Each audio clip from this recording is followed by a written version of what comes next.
Good morning, Justin, and welcome to July 19th, 2012. It is a Thursday.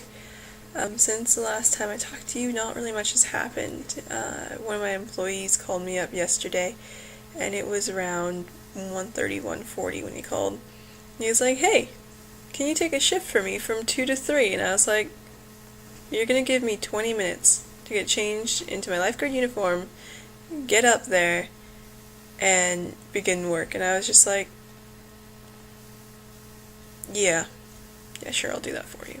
But I can't believe you called 20 minutes before and were like, "Hey, I need you to bail me out." I don't want to say I was a little upset about that, but I kind of was. I was just like, if you need me to do something for you, give me a little bit of time, for heads up or whatnot. Maybe that's the reason he called me, was because he knew I couldn't really back out at that point. It was frustrating, but hey, I got an extra hour's worth of work, so it worked out. I don't know if I told you, also, this next week I get to go up to the Canadian Rockies to Banff National Park, and Grams and I are going to do a whole bunch of hiking and, seeing the sights over there, and I've been reading up a little bit on it, and I'm really excited. There's, a lot of really cool stuff. There's something in here about, Cave and Basin National Historic Site, and I'm really curious to learn more about that and a few other things. So that's one of my to-dos for today, is finding all the cool stuff and, maybe figuring out a bunch of different options so I can show them to Grams and be like, "Hey, let's go do this or that or whatever."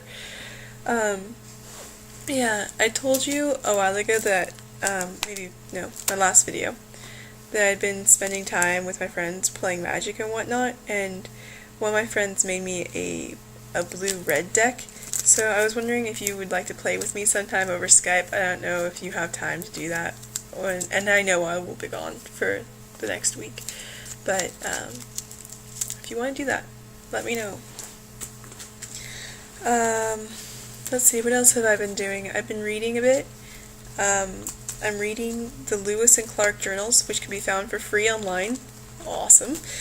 But Kindle edition, either free or 99 cents, depending on how long you want them to be, whether or not they have everything. I have the one that has, I believe, everything in it, and it's really interesting. There's this one section on some officers that went AWOL, and when they came back to camp, a couple of them were swearing at their commanding officer and stuff, and the ones that were swearing were sentenced to 27 lashes or something like that, and then the ones that weren't were actually pardoned or not punished. I'm not really sure what that would be, but I was really surprised by that, because I've heard of 4, 5, 10 lashings, but 27? I mean, ow.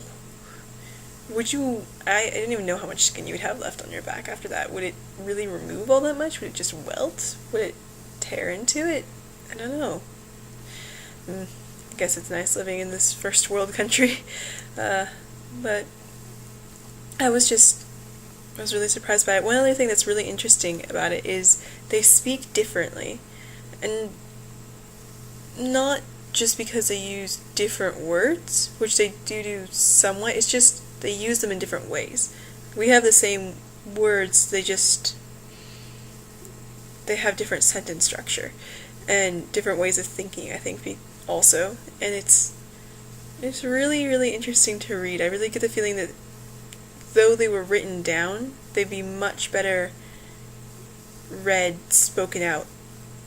But I'm really, really enjoying it. I'm really interested in books and ideas and writing and all that good stuff, and the more I read now, it's not so much as focusing on the story and plot line and is this entertainment, which of course it is, but at the same time it's also how did they construct it, how was it made, how do they transition from one idea to the next. And this one is not so much an interesting read because of content as it is because of how it's written. Sometimes it's very punctual, and you could probably describe it as a whole bunch of really short sentences, but and very to the point, except for the fact that they don't put periods in on occasion. It'll just be like one gigantic sentence as a journal entry.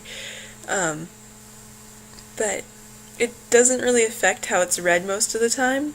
And I also find it interesting that sometimes punctuation just isn't needed. I'm sure lots of lit majors and scholars would have a huge problem with that statement, but I can read it perfectly fine and it makes sense. There are no periods on occasion, but hey.